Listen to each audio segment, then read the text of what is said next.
Assalamualaikum warahmatullahi wabarakatuh. Perkenalkan, nama saya Safira Cornelia dari kelas 3A D4 Pengelolaan Arsip dan Rekaman Informasi. Di sini saya akan memaparkan hasil kinerja saya mengenai distribusi frekuensi. Sebelumnya saya akan mendefinisikan apa sih distribusi frekuensi. Di sini sudah terlihat distribusi frekuensi merupakan tabel yang berisi penyusunan data ke dalam kelas-kelas tertentu, di mana setiap individu hanya termasuk ke dalam salah satu kelas tertentu saja. Jadi tidak mungkin ada nilai yang sama di dua kelas sekaligus. Selanjutnya di sini saya memiliki data di mana ini adalah data skor hasil belajar dari 50 mahasiswa yang mengikuti mata kuliah pengantar statistika. Di sini datanya acak. Jadi nanti kita akan membuat tabel distribusi frekuensinya. Yang pertama yang kita lakukan adalah menentukan rentang, kemudian banyak kelasnya, dan kelas interval. Yang pertama, untuk menentukan rentang, kita perlu mengetahui nilai yang tertinggi dan nilai yang terendah dari 50 nilai ini. Nah, ada beberapa saran dari ahli matematika ya, untuk mencari nilai yang tertinggi ataupun terendah, dan untuk mempermudah pembuatan distribusi frekuensi, kita dapat melakukan array data terlebih dahulu, yaitu datanya diurutkan nih dari yang terkecil sampai yang terbesar. Namun dalam penyelesaian kasus ini, saya tidak menggunakan array data, saya langsung mencari secara acak di mana letak nilai yang tertinggi dan nilai terendah. Di sini sudah saya dapatkan bahwa nilai yang tertinggi ada di 60,4, kemudian nilai terendahnya ada 42,3. Nah, untuk menentukan rentangnya, ini ada rumus yaitu R sama dengan nilai yang tertinggi dikurangi dengan nilai yang terendah. Di sini ada 60,4 dikurangi 42,3 yang menemukan hasil 18,1. Selanjutnya, kita akan menentukan banyak kelasnya atau C. Jadi di sini ada rumus yaitu C sama dengan 1 ditambah 3,3 log N. Nah, 50 ini adalah jumlah banyaknya data, yaitu ada 50 mahasiswa ya tadi. Jadi langsung saja kita masukkan kepada rumusnya. Itu ada 1 ditambah 3,3 dikalikan log 50 ada 1699 dan kita dapatkan hasil 6,61. Nah, di sini kenapa banyak kelasnya ada 6, 7, dan 8? Kita lihat di hasil perhitungan tadi bahwa ada 6,61, sehingga kemungkinan banyak kelas ada di angka 6, ataupun di bulatan ke depan ada 7, dan di sampingnya ada 8. Ini hanya kemungkinan. Nah, kemudian kita akan mencari kelas intervalnya. Untuk kelas interval itu bisa dilambangkan dengan CI ya. Untuk rumusnya sendiri itu ada rentang dibagi dengan banyaknya kelas. Karena kita tadi ada 3, kita akan uji satu persatu. Yang pertama dengan nilai 6, yang kedua ada nilai 7, dan yang ketiga ada nilai 8. Sehingga kita dapatkan hasil bahwa dengan uji yang nilai 6 kita dapat 3, yang 7 kita dapat 3, yang 8 kita dapat 2. Ini nilainya kita bulatkan saja. Nah, kenapa di sini 3-nya diwarnai merah? Karena kita kan menggunakan kelas interval 3. Kenapa saya memilih ini? Dapat dilihat di sini ya. Nah, ini adalah tabel distribusi frekuensi yang sudah saya buat menggunakan data di atas. Itu saya memilih 3 tadi ya, dengan kelas intervalnya 7, karena menurut data yang di awal ini, yang tertinggi itu kan ada 60,4.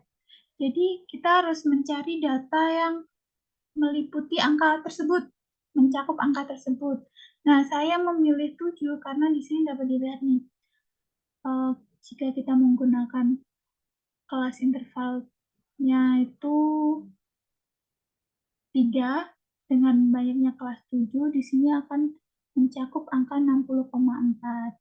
Ini kelasnya ada 7 ya, ke bawah ini jumlahnya 7, jadi kelas intervalnya kita memakai 7, dan mohon maaf, untuk banyaknya kelas kita menggunakan 7, kemudian kelas intervalnya ada 3, itu dilihat dari ini, tentangnya ini, 57,9 sampai 60,4 ini ada nilai 3. Nah, di sini tabelnya sudah saya susun. Untuk frekuensinya ini kita dapat dari nilai data ini. Setelah kita menentukan kelas interval dan banyaknya kelas, kita dapatkan nilai data, kemudian kita sinkronkan dengan data di atas. Di sini contohnya ada nilai data 42,3 sampai 44,8 ini jumlahnya ada 2 nilai. Menurut nilai yang di atas tadi ya 50 tadi. Kemudian ada XI. XI ini nilai tengah. Nilai tengah ini kita dapat dari mana? Dari penjumlahan ini. Jadi 42,3 ditambah 44,8 kemudian dibagi dengan frekuensi dan menemukan hasil dari nilai tengah.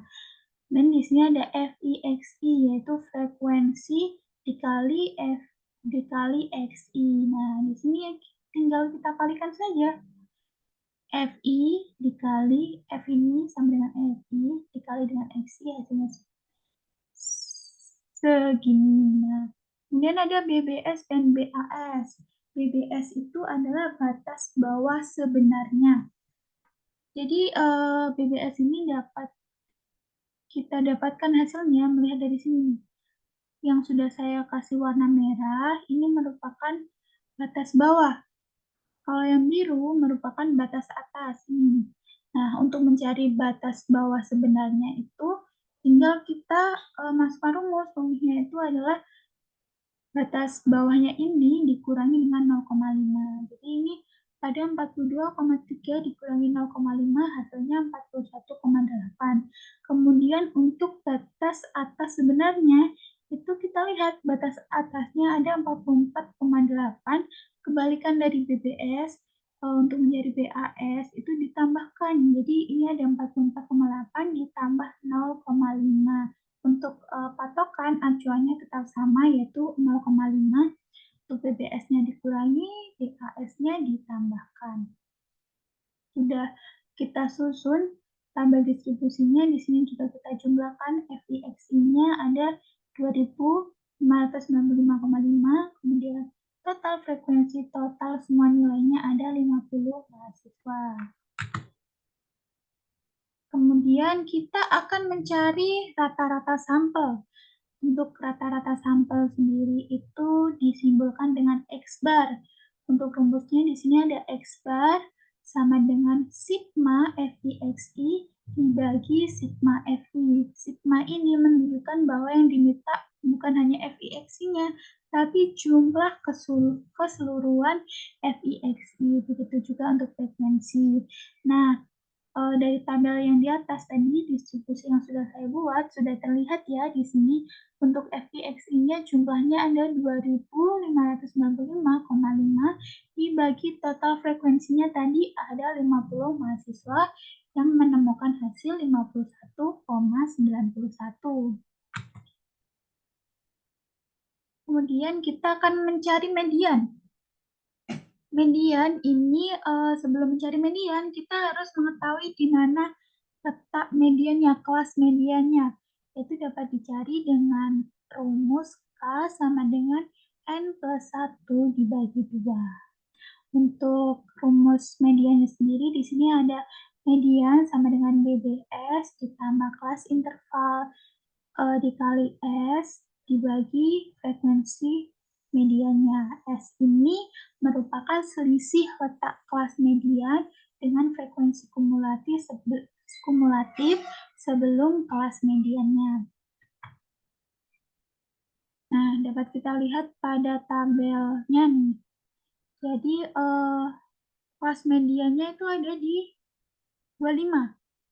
Dari rumus tadi, dapat kita cari kelas mediannya ada 25. Nah, kenapa mediannya ada di baris ini nih? Padahal ini bukan 25. Nah, kita menentukannya dari melihat frekuensinya. Di sini ada frekuensi sebelumnya dari awal sampai akhir kita jumlahkan. Ini ada 2 ditambah 6, ditambah 9, ditambah 13, ini jumlahnya ada 30. Sedangkan letak kelas mediannya ada di 25. Jadi, dapat disimpulkan bahwa 25 ini terkandung dalam 30, jadi kelas mediannya ada di baris ini. Nah, untuk PBS-nya kita berarti memakai PBS yang di garis sini juga, yaitu 50,1 dikurangi 0,5, hasilnya 49,6. Kemudian kelas interval, itu kita dapat dilihat dari sini nih. Ada 50,1 ini dikurangi, mohon maaf, ada 52,7 ini dikurangi dengan nilai yang di atasnya. Ada 50,1 dengan hasilnya 2,6. Bisa juga 44,9 dikurangi 42,3. Hasilnya juga tetap sama, yaitu 2,6. Untuk frekuensi kumulatif itu didapat dari frekuensi di atasnya frekuensi mediannya nih. Ini ada 2 ditambah 6 ditambah 9. Ini hasilnya ada 17. Kemudian ada frekuensi mediannya 13, dan selisihnya ada 8. Selisih ini didapat dari 13 ini dikurangi 9, ada 8.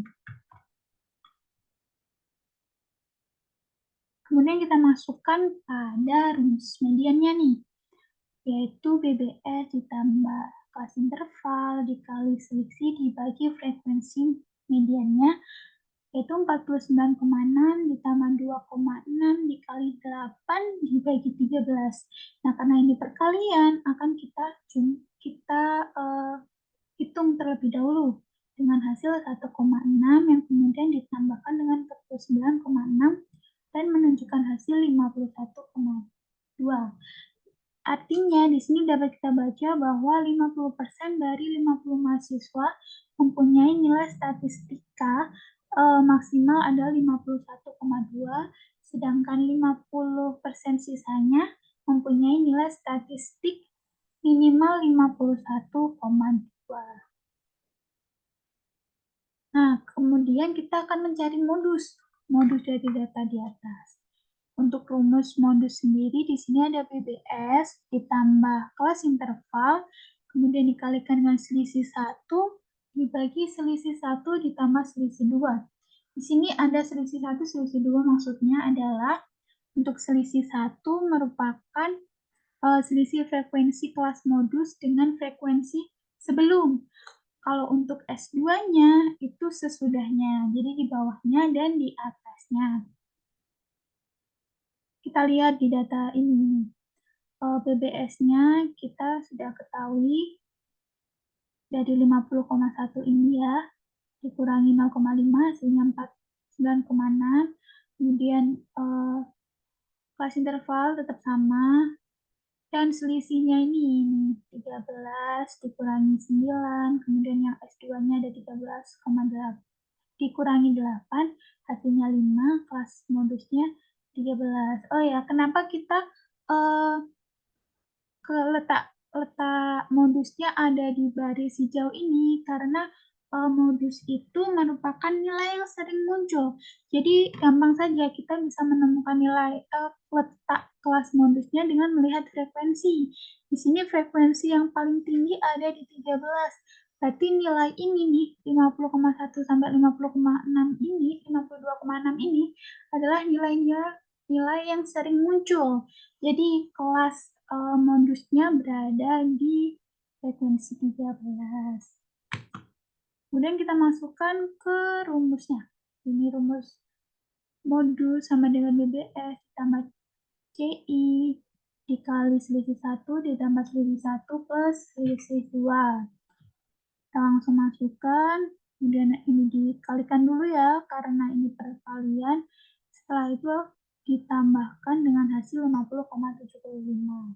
Di sini dapat dibaca bahwa nilai statistika yang paling banyak didapatkan oleh 50 mahasiswa tadi adalah 50,75. Kemudian kita akan mencari kuartil. Kuartil 3.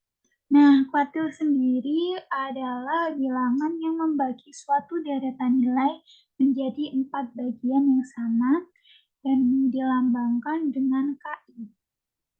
Langkah pertama untuk mencari kuartil 3, kita harus menentukan letak kuartilnya ada di mana nih, K3-nya ada di mana. Nah, ini udah ada rumus untuk mencari letak kuartil, yaitu I dikali N plus 1 dibagi 4, karena ini kuartil jadi dibagi 4. Ya, 100 dibagi 4 hasilnya ada 37,5 yang kemudian saya bulatkan menjadi 38. Langsung kita lihat pada datanya. Di sini tadi letaknya ada di 8 ya. Ada mohon maaf, ada di 38. Kita cari nih letak 38 tuh ada di mana. Kita lihat dari frekuensi, kita tambahkan.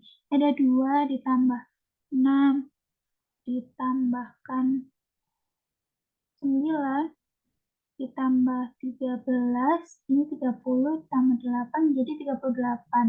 Nah, 38 ini berada di kelas frekuensi 8 ini ya. Berarti kuartil 3-nya itu ada di sini letaknya, di warna biru. Kita tentukan saja BBS-nya, kita pakai yang ini, hasilnya ada 52,2, kemudian kelas intervalnya tetap sama, 2,6, frekuensi kumulatifnya ini frekuensi yang di atasnya ya, 2 ditambah 6, ditambah 3, ditambah 13, ada 30, kemudian frekuensi kuartil 3-nya ada di nilai 8. Kita masukkan ke rumusnya nih. Untuk rumus kuartil sendiri ini ada ini kan, BBS ditambah kelas intervalnya ini, kemudian ada tadi letaknya itu dibagi frekuensi kuartilnya, kuartil 3. Nah, ini kita masukkan nilainya. K3 ada 52,2 ditambah 2,6 dikali 38 dikurangi 30, karena ini 38 tadi ya, yang dibagi 4 dikurangi 30 frekuensinya dibagi 8 frekuensi kuartilnya. Hasilnya ada 52,2 ditambah 2,6. Penjumlahan tersebut menunjukkan hasil 54,8. Di sini dapat diartikan bahwa 75% dari 50 mahasiswa tersebut nilai maksimalnya ada 54,8%. Kemudian untuk sisanya ada 25% dari mahasiswa tersebut nilai minimalnya ada 54,8%. Kemudian kita akan mencari persentil. Persentil merupakan bilangan yang membagi suatu deretan nilai menjadi 100 bagian yang sama. Ini dilambangkan dengan PI. Jadi ini keseluruhan ya, karena sudah 100%. Yang pertama, sama kita akan mencari letaknya dulu. Nah, rumus letak persentil ini sama sebenarnya, hanya bedanya di pembaginya. Tadi dibagi 4, karena memang kuartil itu membagi 4 nilai ya. Kalau untuk persentil itu 100 bagian. Jadi di sini dibagi 100, langsung saja persentil 20-nya ada 1000 dibagi 100 ada 10 ya. Nah, ini untuk rumus persentil. Rumus persentilnya ada BBS ditambahkan dengan CI dikali dengan letaknya dikurangi frekuensi dibagi dengan frekuensi persentilnya. Kita masuk pada nilainya. Sudah kita ketahui tadi ya bahwa letak persentilnya itu ada di angka 10. Kita jumlahkan frekuensinya ada 6 ditambah 2 ada 8 ya. 8 kemudian ditambah 9, 17, berarti 10 ada di barisan ini. Jadi letaknya persentil 20 ada di sini. Nah, BPS-nya bisa sesuaikan dari 47,5 dikurangi 0,5 hasilnya ada 47, kemudian kelas intervalnya tetap sama 2,6, terus ada frekuensi kumulatifnya ada 8, ini di atasnya ya 6 tambah 2, kemudian frekuensi persentilnya ada 9. Kita masukkan pada rumusnya. Sini rumus persentil ya. Langsung saja kita masukkan ada 47,5 ini BBS-nya ditambah kelas intervalnya, kemudian dikali dengan tadi ya letaknya ada 10 dikurangi frekuensinya ada 8 dibagi dengan frekuensi persentilnya ada 9. Kita kalikan dulu yang belakang, hasilnya 0,5, ditambahkan dengan 47,5, hasilnya ada 48,7. Nah, untuk persentil karena ini ada 100%, jadi dapat kita baca bahwa keseluruhan data untuk 50 mahasiswa yang telah mengikuti mata kuliah pengantar statistika ada pada nilai 48,07. Sekian pemaparan hasil kinerja saya untuk distribusi frekuensi. Bila ada salah kata ataupun kesalahan pembahasan mohon dimaafkan. Sekian, wassalamualaikum warahmatullahi wabarakatuh.